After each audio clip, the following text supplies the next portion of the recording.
anak yang kekurangan figur ayah biasanya dia mungkin akan merasakan nggak nyaman dekat dengan laki-laki, atau mungkin gitu ya? Dengan terapis laki-laki dia lebih manja. Begitu. Kelihatan ya seringnya ya? Iya. Begitu juga dengan anak kekurangan figur ibu. Biasanya dengan perempuan itu akan terlihat lebih manja atau lebih nyaman. Begitu. Jadi ketika anak itu tidak ada bonding, tidak ada keterikatan dengan orang tua, anak ini kayak kehilangan sosok yang melindunginya. Begitu.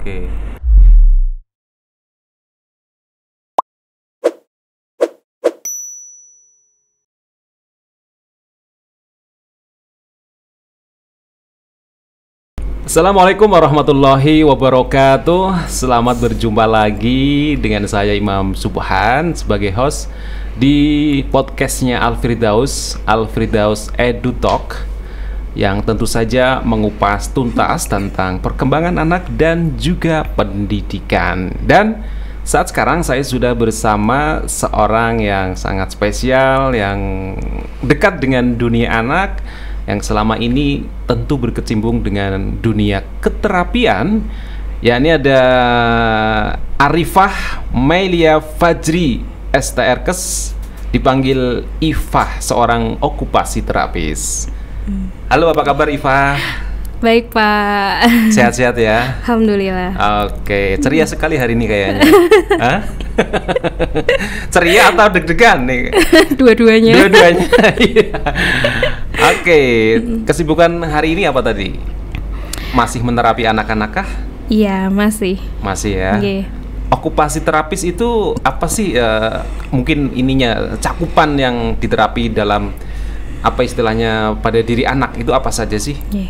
Okupasi terapis kalau di khususnya untuk anak ABK ya, itu biasanya kita mengarah ke perilaku, kemudian kontrol emosi, sensori, kemudian kognitif persepsi, kemandiriannya, begitu, sosialnya, begitu. Luas sekali ya okupasi terapis ya. Iya.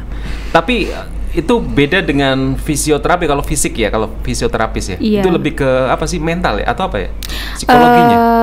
Lebih ke skill, keterampilannya. Skillnya ya. Iya. Oke, skill ya. Jadi lebih ke ini ya. Tadi apa? Sosial juga. Perilaku, sensori, motorik. Sensori, motorik masuk di cakupan OT ya, okupasi terapis istilahnya ya. Oke, yang kita bahas sangat menarik kali ini tentang, sebentar saya buka ya, istilahnya adalah, ini mungkin saya baru mendengar sih istilah ini ya, tapi menurut saya sangat menarik bagi orang tua nih ya, yang mungkin anaknya tanda kutip ya, saya bukan mengatakan anak bermasalah atau anak yang punya problem ya, karena memang setiap anak itu unik ya, setiap anak unik dan punya kelebihannya, tapi juga membawa mungkin keterbatasan atau kekurangan mungkin ya, yang namanya orang kan tak sempurna, meskipun Tuhan itu menciptakan manusia dalam keadaan sempurna kan ya, dalam keadaan yang sesempurnanya orang begitu, yang makhluk terindah. Cuma kadang tadi di mata manusia ada yang kurang di sini, mungkin fisiknya, mungkin psikologisnya gitu. Dan itu setiap perkembangan anak di fase-fasenya selalu mengalami yang namanya hambatan perkembangan anak ya. Nah, di sini kita akan mengambil sebuah tema berjudul efek bonding time terhadap keberhasilan terapi. Nah, jadi memang mungkin ini pengalaman dari Mbak Iva sendiri ya. Iya, betul. Ketika menerapi ternyata ada faktor tentang keberhasilan dan ketidakberhasilan ya. Artinya kan mesti orang menerapi itu ada yang efeknya langsung anak langsung bisa berubah, atau katakanlah mungkin sembuh, atau katakanlah bisa kembali biasa ya, artinya seperti perkembangan anak lainnya. Tapi ada juga yang mungkin bukan gagal ya, tapi kayak kurang maksimal begitu ya. Nah, saya ingin tanya, apa pengertian bonding time mungkin terlebih dahulu, biar para orang tua nih, para pendidik tahu apa artinya tuh Mbak. Silakan Mbak Iva. Jadi bonding time sendiri itu sebetulnya adalah keterikatan antara anak dengan orang tua. Jadi keterikatan di sini dalam artian orang tua menghabiskan waktu bersama dengan anak. Nah, waktu bersama ini merupakan waktu yang berkualitas, begitu.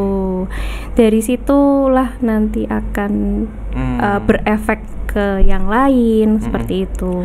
Artinya di situ kuantitasnya, maksudnya misalkan nih anak kita tahu waktu kan 24 jam. Nah, ada nggak yang disebut keterikatan tadi dengan kebersamaan antara orang tua dengan anak itu, misalkan berapa jam, berapa menit dalam waktu sehari semalam gitu, ada nggak? Kalau ada enggaknya itu tergantung tiap keluarga ya Pak, tapi diusahakan sebuah keluarga itu harus ada bonding time begitu.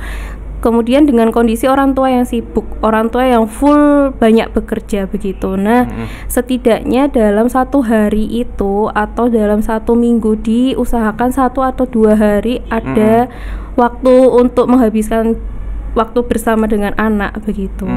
Bisa dengan jalan-jalan atau ketika anak mau tidur. Kalau bayi balita itu kan biasanya orang tua senengnya bacain buku ya Pak. Kalau sekarang bacain cerita begitu, itu termasuk dari bonding time. Atau misalkan anak bayi dengan yang masih menyusui ibunya itu masuk ke dalam bonding time gitu. Ya. Bahkan ibu yang hamil itu kan kadang mengelus-ngelus perut ya. Betul. Nah, itu termasuk kadang dari sambil dinyanyikan. Iya, itu termasuk dari bonding time baca begitu. sholawat kayak gitu termasuk bonding time ya, ketika di usia kandungan ya. Iya, begitu. Dan ini ternyata ada efeknya ya ke dunia terapi itu, seperti apa mungkin pengalamannya, boleh diceritakan? Nah, kalau untuk di dunia terapi kan kalau yang kita tahu seperti anak berkebutuhan khusus itu kan kayak nggak aware ya Pak ya, nggak peduli dengan lingkungannya begitu. Tapi sebetulnya mereka itu sangat perasa, sangat sensitif begitu. Kemudian berdasarkan pengalaman saya, itu selama menerapi anak, misalkan saya sedang dengan emosi atau saya sedang dalam rasa sedih, nyaman ya, anak itu pasti akan rewel begitu. Kayak kerasa gitu ya? Iya, sebetulnya anak-anak seperti itu tuh sangat sensitif perasaannya. Padahal kan nggak ada istilahnya hubungan darah begitu ya, tapi kayak tahu ya orang anak ini ya. Iya, begitu. Terus biasanya itu mempengaruhi gimana? Apakah ketika anak ini nih cara bonding time-nya bagus di keluarganya, itu lebih cepat gitu diterapi oleh Mbak Iva? Kalau dengan anak yang punya bonding time yang baik itu biasanya progresnya oke, tapi di luar itu juga orang tua harus konsisten ya Pak. Kayak kita kan terapis memberikan home program ya. Nah, orang tua juga harus taat dengan home program yang kita kasih. Misal diet ya harus diet, misal di rumah harus mengajak main bersama dan ada komunikasi juga harus dilakukan begitu. Dan bonding time ini termasuk salah satu faktor di dalamnya. Jadi ketika anak itu tidak ada bonding, tidak ada keterikatan dengan orang tua, anak ini kayak kehilangan sosok yang melindunginya begitu. Jadi kadang-kala itu akan berpengaruh pada emosinya ya. Iya, ya? Perilakunya gitu ya. Karena tadi kedekatan dengan orang tua, orang-orang yang di sekelilingnya harusnya mencintai dan menyayanginya kayak kurang ya waktunya ya. Istilah netizen zaman sekarang tuh fatherless ya Pak, kekurangan sosok ayah. Nah itu kan biasanya memang ayah yang yang sibuk banget ya. Tapi sepakat nggak sih kalau memang sih ya, memang bagusnya anak ini harus ada bonding time dengan seluruh anggota keluarga, terutama bapak dan ibu secara seimbang ya. Iya. Tapi mau tidak mau, kadangkala memang ayah yang sangat luar biasa sibuknya, bahkan keluar kota, nyaris kadang ibu saja yang berhadapan dengan anak ya. Iya. Seperti itu gimana efeknya ke anak-anak? Tapi karena tuntutan pekerjaan, dia harus keluar kota ya. Nah itu gimana? Seperti apa ininya? Kalau anak ini hanya dekat dengan sosok ibunya saja. Nah, beberapa anak yang sudah saya tangani ya Pak, anak yang kekurangan figur ayah, biasanya dia mungkin akan merasakan nggak nyaman dekat dengan laki-laki, atau mungkin gitu ya? Dengan terapis laki-laki dia lebih manja. Begitu. Kelihatan ya seringnya ya. Iya. Begitu juga dengan anak kekurangan figur ibu. Biasanya dengan perempuan itu akan terlihat lebih manja atau lebih nyaman. Begitu. Iya. Jadi idealnya harus seimbang ya. Iya. Tapi kalau misalkan tadi tuntutan ke luar kota, strateginya apakah misalkan cukup dengan video call itu sudah mengobatikah? Apakah secara fisik harus hadir? Nah, untuk video call itu sebenarnya sudah mendukung, tapi memang tidak mendukung sepenuhnya Pak. Dalam artian anak ini tahu, oh ini ayahku, oh ini ibuku gitu. Akan lebih baik lagi kalau diatur waktu pulangnya dengan rutin ya, misal sebulan seminggu atau sebulan 5 hari full dengan anaknya begitu. Oh gitu ya. Jadi ya memang terjadwal ya. Iya. Jangan belandang lama banget gak ketemu gitu jadi ya. Anak tuh tahu, oh ini ibuku, oh ini ayahku. Ternyata ayahku, ternyata ayahku, ibuku itu menyayangiku. Dan sayang itu tidak hanya diungkapkan dengan aku tuh sayang sama anak, enggak, tapi perlu pakai kata-kata yang ini ya. Tapi perlu dibuktikan dengan realnya gitu. Memang kalau saya pernah ikut parenting gitu ya, memang ada ini namanya, ada bahasa kasih sayang tiap anak itu beda-beda. Ada yang kasih sayang anak ini harus dengan sentuhan fisik, artinya harus dipeluk, dibelai, diusap. Itu dia kayak merasakan kenyamanan gitu. Ada yang tadi benar diapresiasi dengan bahasa kata-kata yang indah, yang menyanjung anak-anak itu. Kalau belum digitukan kayak anak ini kurang gitu. Ada juga yang harus diberi hadiah kayak gitu. Ada sih, saya pernah ikut parenting begitu ya. Oke, kalau tadi tentang bonding time ya. Terus bagaimana sih cara melakukan bonding time di rumah begitu? Mungkin ada metodenya untuk bisa dicontoh oleh orang tua nih.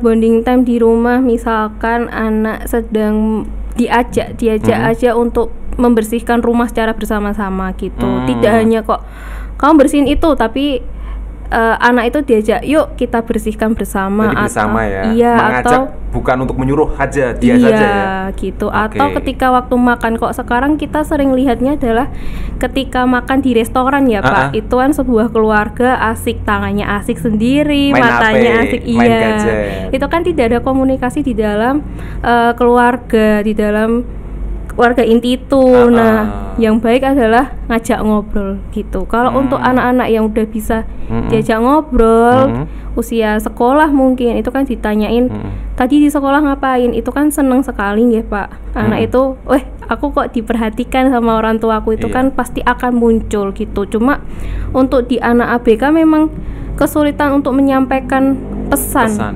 Gitu. Gitu sih Pak. Jadi intinya aktivitas di rumah apapun yang itu mengundang atau istilahnya ada unsur kebersamaannya ya. Setiap anak punya perannya, orang tua, bapak ibu punya perannya ya, bukan sendiri-sendiri ya. Meskipun kelihatan satu rumah satu atap itu bisa saja nggak ada aktivitas bersama-sama ya. Begitu. Dan itu kalau masalah waktu itu disesuaikan saja ya, maksudnya lamanya apakah harus berjam-jam gitu. Kemudian untuk anak ABK nggih Pak, karena untuk anak berkebutuhan khusus itu kan misalkan yang dia belum sekolah. Nah, terapi itu kan misal satu hari dia menghabiskan waktu terapi 2-3 jam. Nah, di rumah itu kan berarti dia mempunyai waktu 21 hingga 22 jam ya Pak dengan keluarganya.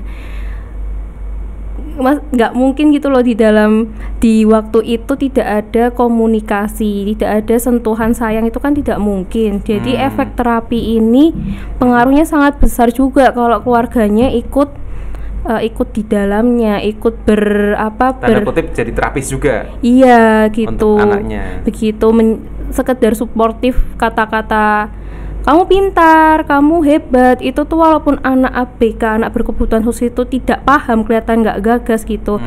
Sebenarnya mereka merasa aku diapresiasi nih, kayak gitu. Gitu ya. Jadi hal-hal kecil itu harus dilakukan ya. Karena bagian dari menerapi anak supaya perkembangannya lebih cepat ya.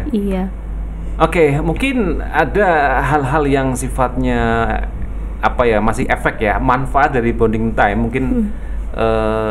Apa saja sih kalau dalam hal dunia keterapian, dan mungkin juga ya untuk para orang tua ini kan supaya memang termotivasi akhirnya benar-benar menyempatkan waktu untuk ada kebersamaan dan keterikatan antara anak dan orang tua. Jadi anak yang bonding time dengan keluarganya itu baik, biasanya dia mampu beradaptasi di lingkungannya itu siap begitu Pak, terlihat siap. Karena mungkin dengan keluarganya diajak bersosialisasi, kemudian komunikasinya juga baik, perilakunya, kontrol emosinya, kemudian dia jadi lebih tahu, oh ini boleh dilakukan, oh tidak, karena kan anak itu meniru orang dewasa ya Pak.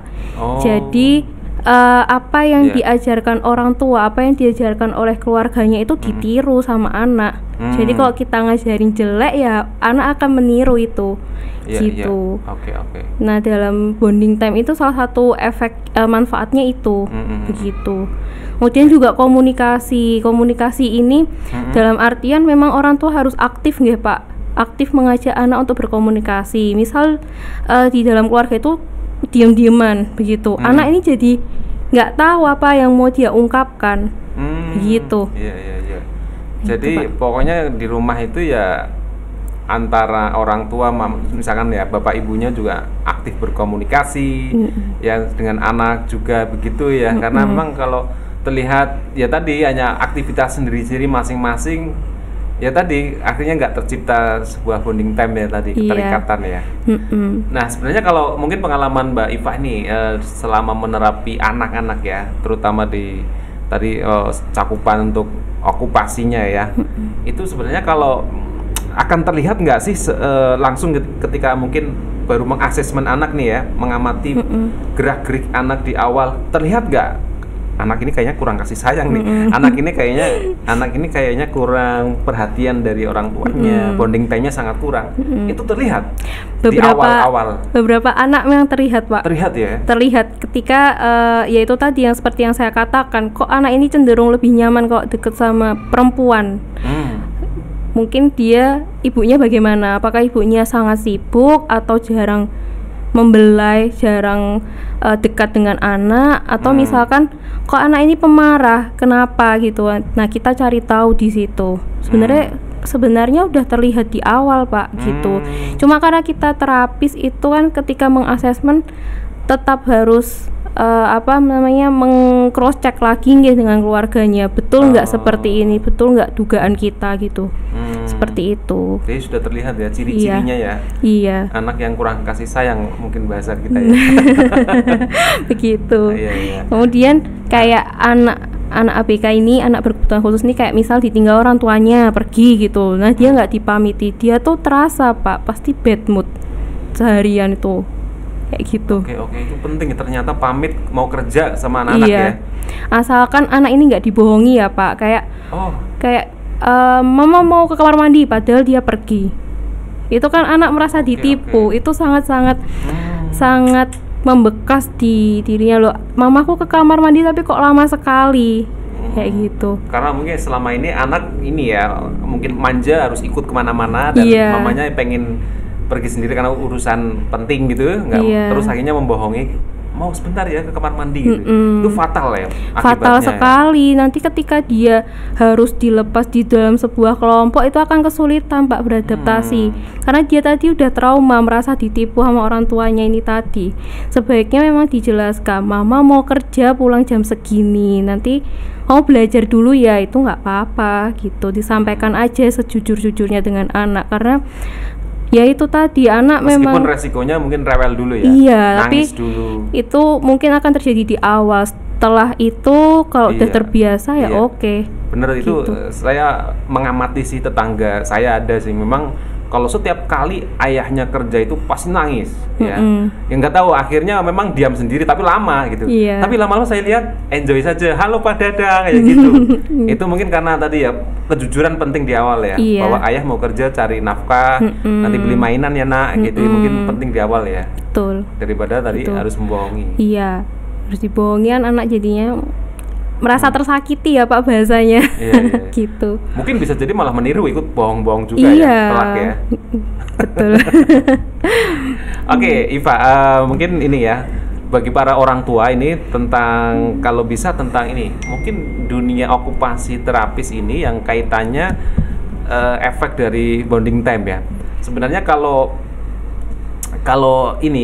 anak kekurangan bonding time tadi itu biasanya gangguannya di mananya? Apakah di kontrol emosikah, di perilaku, atau sensori motorik tadi ada di mana tepatnya biasanya kalau orang anak-anak yang bonding time-nya jelek di rumah? Sebetulnya mencakup semua ya Pak, tapi lebih terlihat di perilaku begitu. Anak yang bonding time-nya kurang itu lebih terlihat di perilakunya yang kayak mungkin lebih meledak emosinya gitu. Kemudian komunikasi, misal orang tua bilang di rumah banyak komunikasi kok, tapi kok anaknya tipe pendiam, itu kan berarti ada tanda kutip ya Pak, komunikasinya seperti apa yang terjadi begitu. Kalau komunikasinya dengan gadget ya sama aja, itu kan hanya satu arah, tapi kalau dengan anggota keluarga yang lain itu kan terjadi komunikasi dua arah. Begitu. Kemudian kognitif, cara berpikirnya anak pasti akan berbeda begitu. Gitu sih Pak. Sama yang paling kelihatan itu misalkan kalau anak sekolah tuh kan kayak bermain game nggih, bermain game. Kemudian itu kan di dalam sebuah game ada kalah menang, kayak gitu. Kompetisi lah ya. Iya, berkompetisi. Anak-anak yang bondingnya bagus itu akan lebih siap kalau kalau gagal nggak apa-apa, nanti bisa dicoba lagi begitu. Siap kalah ya. Iya, tapi kalau dengan bonding yang jelek, mungkin yang kurang begitu, anak gagal ngambek, kayak gitu. Sebenarnya di sini di satu sisi mungkin jiwa kompetisinya bagus, tapi di sisi lain mungkin anak ini tidak terbiasa dengan kalau kalah itu tidak apa-apa, nanti bisa coba lagi itu.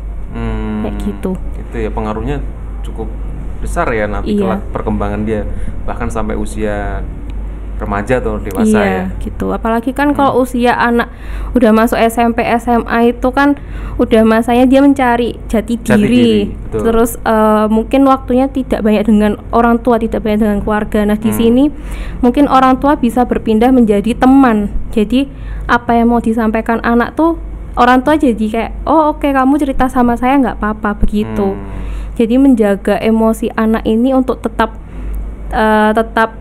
dengan keluarganya, kamu mau cerita apa aja boleh kayak gitu. Intinya bagusnya memang orang tua bisa menjadi teman curhat pertama ya, sebelum ke teman-temannya, daripada dia salah tempat curhat. Betul ya. Ada semacam itu pernah ya. Artinya itu sering terjadi ya. Sering terjadi untuk saat ini juga banyak ya Pak, yang banyak di media sosial itu lebih nyaman dengan orang luar, lebih nyaman dengan temannya, padahal sebetulnya keluarganya lah yang tempat pulang terbaik. Gitu. Rumah terbaik ya. Rumah kita ya. Gitu. Oke, Mbak Iva, tak terasa hampir setengah jam waktu kebersamaan kita di podcast ini. Mungkin terakhir ya Mbak Iva, boleh kasih kayak tips lah atau kiat-kiat bagaimana sih ketika mendampingi sang buah hati, apalagi mulai dari usia dini.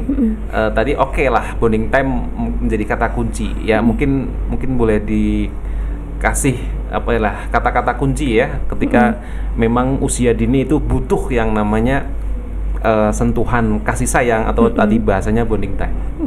Jadi untuk orang tua yang sedang melihat podcast ini, sesibuk apapun harus diluangkan waktu untuk bersama anak begitu. Walaupun anak ini terlihat tidak peduli, tidak mendengarkan, tapi sebetulnya mereka itu butuh sekedar pelukan saja, mereka juga butuh begitu.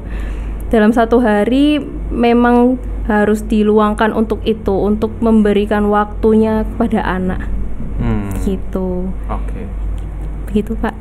Siap, mantap Mbak Iva.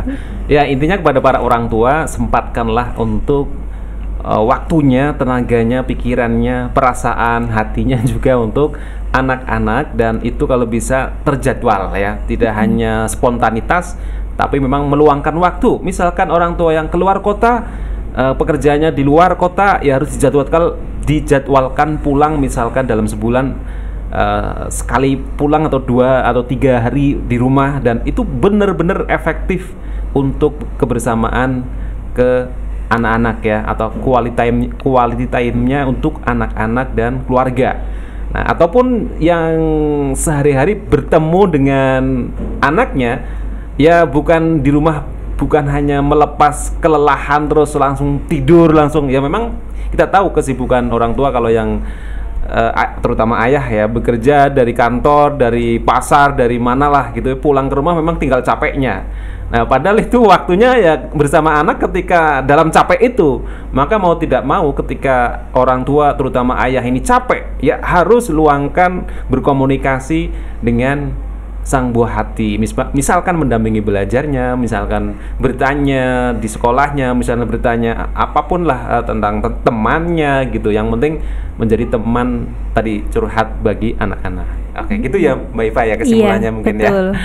Oke, terima kasih Mbak Iva, waktunya sudah hadir di studio. Ya, Mbak Iva adalah seorang okupasi terapis sehari-hari bertugas di Puspa Al-Firdaus. Dan ada berapa klien yang sedang ditangani oleh Mbak Iva ini? 15 mungkin. 15-an ya, 15-an anak ya. Itu anak-anak berkebutuhan khusus ya? Atau ada anak yang sebenarnya nggak terlalu berhambatan tapi juga ikut di terapi? Semua? Anak berkebutuhan khusus. Semua ya? Iya. Oke, siap. Oke, terima kasih semuanya dan jangan lupa untuk tayangan ini bisa Bapak Ibu atau para pendidik, para teman-teman bisa lihat di channel YouTube ya, Al-Firdaus World Class Islamic School setiap Sabtu jam 10 pagi. Dan jangan lupa untuk like, share, komen dan juga subscribe. Juga tayang di Instagramnya Al-Firdaus, alfirdaus.school ya. Dan juga kami minta untuk juga follow Instagramnya Al-Firdaus, yakni alfirdaus.school. Oke, dan saya Imam Subhan pamit undur. Terima kasih atas kebersamaannya. Mohon maaf kalau ada hal-hal yang kurang berkenan. Sampai ketemu lagi. Wassalamualaikum warahmatullahi wabarakatuh.